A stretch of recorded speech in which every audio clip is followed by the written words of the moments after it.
heard, but here in California, we have an assemblyman who's proposing a wealth tax. And basically what the wealth tax is it will only affect the top 0.15% of Californians.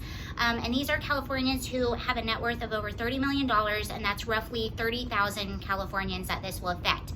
And what it is it will impose an additional 0.4% tax on the wealth that they acquire here in California, and it will even affect them if they decide to move out of California. And if they decide to move out of California and they've lived here for 10 years, they will be back taxed on that 10 years that they've lived here. And the justification for that is you lived in our beautiful state of California and you accrued tax here, or you accrued wealth here because you lived in this beautiful state, so you're going to get taxed even if you decide to move. My personal thoughts on this, being in California for a while, I think that California is in financial trouble, and a lot of it has to do with the pandemic and some mismanagement that I think happened even before the pandemic. So they're trying to take money from the billionaires to help bail out California, and they understand that there is already an exodus and there will be an exodus if they try to do this. So they're basically going to hold these people hostage in the state of California because that's all they can do at this point. And I know a lot of people would say, well, a lot of people are struggling right now and these people are ultra wealthy. They have enough money to pay the extra tax. I get it. But the 1% here in first of all, California, we pay more taxes than California has the highest taxes than any state in all of the US.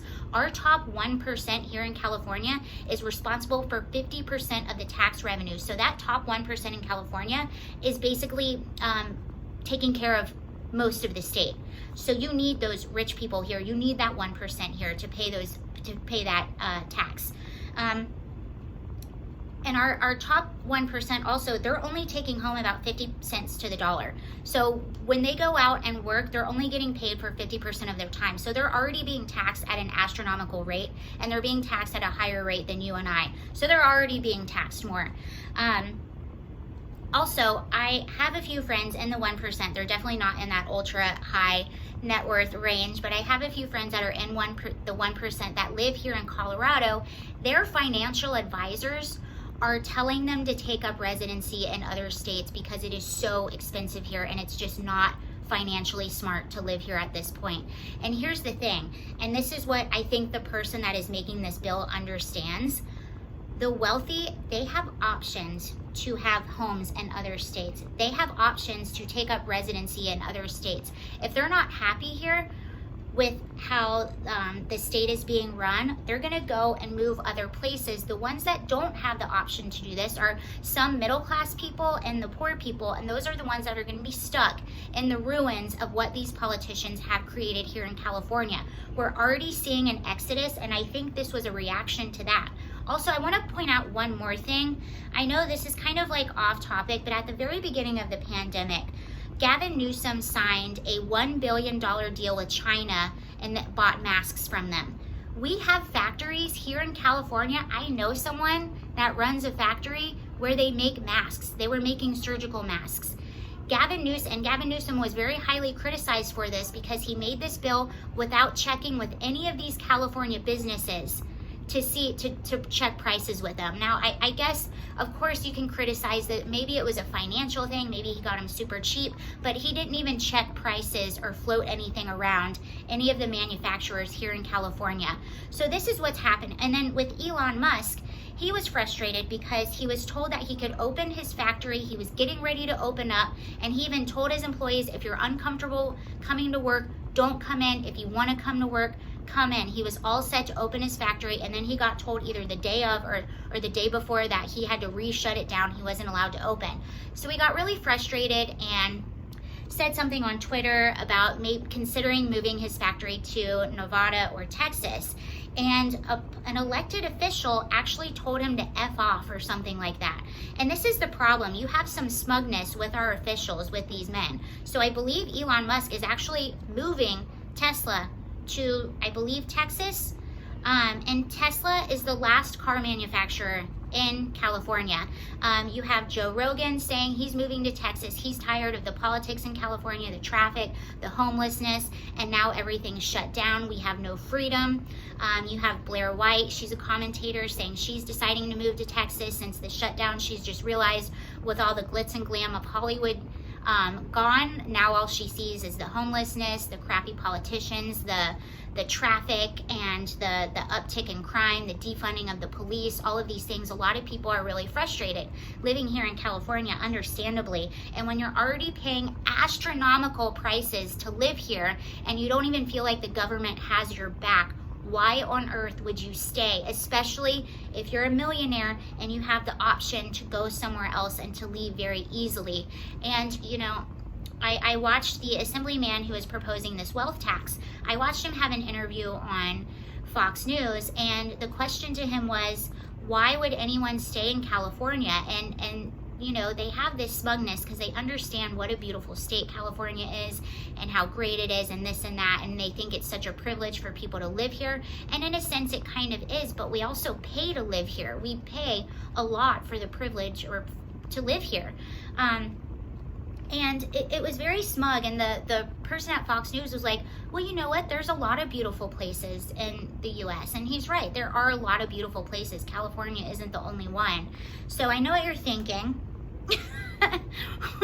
With all of that being said, why do you live in California, Sarah? My mom even asked me that question. Why on earth do you live in California? And I don't really know how to answer that yet. I love the state of California. It is an absolute beautiful state, and these politicians make me absolutely sick to my stomach, and I want them out of office. And I guess a part of me wants to stay here to fight, because it is a beautiful state, and it would be a shame. I see what these politicians are doing. I see the state going downhill, and it would be an absolute shame if this state would go to crap. So a part of me, I want to stay here and fight. My mind might change in a month or two. I don't know. I'm sort of playing it by ear, and some options are being floated around. We'll see what happens. If you're curious and you want to know my personal experience here in California, I'll tell you right now. Am I frustrated with it? Yes. Do I have hope that it can change? I do, but we need different politicians in office if it's going to change. And a lot of people argue, well, it's not just politicians.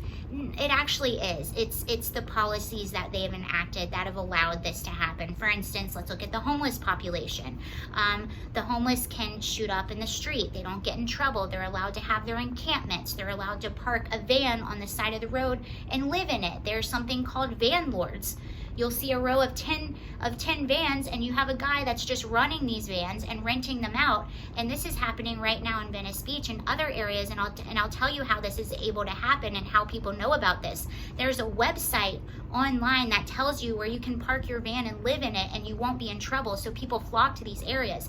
People flock to Venice Beach from other areas because they know they can get away with this lifestyle, and the weather's wonderful, and no one's gonna bother them. So yes, that is policy. So yes, I know that I'm crazy, but I am a fighter, and I do believe under the right leadership, California can be a wonderful state again. And I want to share a personal experience with you. This happened just 2 weeks ago, but this is just going to give you a little snapshot of California, and also sort of a warning. You vote Democrat, you keep voting Democrat, and this is going to be the rest of America. So I like motorcycles, and I have a friend that has a motorcycle, and once in a while I can convince him to take me on a motorcycle ride. So I'm on the back of the motorcycle, and we're going from Hermosa Beach up to Malibu. And in case you don't know the landscape, so you're going up the coast basically, and it's Hermosa, Manhattan Beach, Marina Del Rey, Venice Beach, Santa Monica, and then you get to Malibu. So Hermosa Beach Hermosa Beach and Manhattan Beach are really nice family like beach communities. And then you have Marina Del Rey, which is the marina, and then we all know Venice Beach. We all are familiar with Santa Monica, and then Malibu. So we're driving through Hermosa Beach first, and I look to my right, and well, first of all, you're just seeing everyone is walking by in a face mask. And then I look to my right, and there's a nail salon that is open, but the only way they can be open is if they move everything outside, and it's packed. and they have all of their chairs basically on the sidewalk. So women are getting manicures and pedicures on the sidewalk, and that was just an interesting sight. And we keep driving, and again, you're just seeing everyone in face masks. And then we get to Venice Beach, and you just see all the homeless people, just homeless people everywhere. And the difference is when you're on a bike, it's different when you're in a car. You just feel closer to everything. You can reach out and touch things. You're looking at something. There's just no barrier. It's a bit of a different experience. You feel a little closer to everything. We're getting in Venice Beach, and just homeless people everywhere, drugged out people everywhere. And I used to live in Venice Beach, but I hadn't been there in a while, and I've been just like stuck in my apartment here because of the lockdown, or staying in, or going to the beach down south. Like, I just haven't been seeing this, and I forgot how normal it became, and it was a shock to me just seeing homeless people everywhere in Venice Beach. And then we keep driving, and you're seeing buildings boarded up, and we drove through where a lot of the mass looting happened, and just all of these buildings boarded up. There was a pharmacy that was still boarded up, businesses not being open yet, trash on the side of the road. And then we come through, and we're coming towards Malibu, and it's just breathtakingly beautiful. And that's sort of the juxtaposition of it all. You have this just despair in the streets right next to this absolutely beautiful landscape, and seeing that beauty is what sort of gives me hope.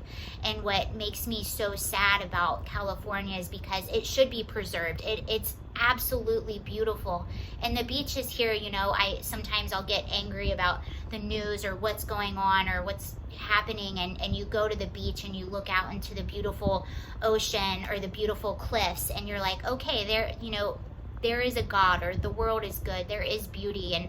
And that's what California has. You have the desert, the mountains, the ocean, all of it within driving distance. And that's why I fight for it. It would be a shame if that wasn't a part of America. But being on the back of that bike and seeing all of it from just sort of that perspective, when I've been away from it for a minute, it felt incredibly apocalyptic, and it was scary, and it heeded a warning that if we're not careful who we vote for, this could be the rest of America. But yes, I stay because I have hope, and that's what it is for now. I don't know how long that's going to last. We'll see. Thank you for watching, guys. I have a lot more coming out today. There was some pretty crazy stuff that happened last night in Portland that I want to talk about. But thank you for watching. Bye.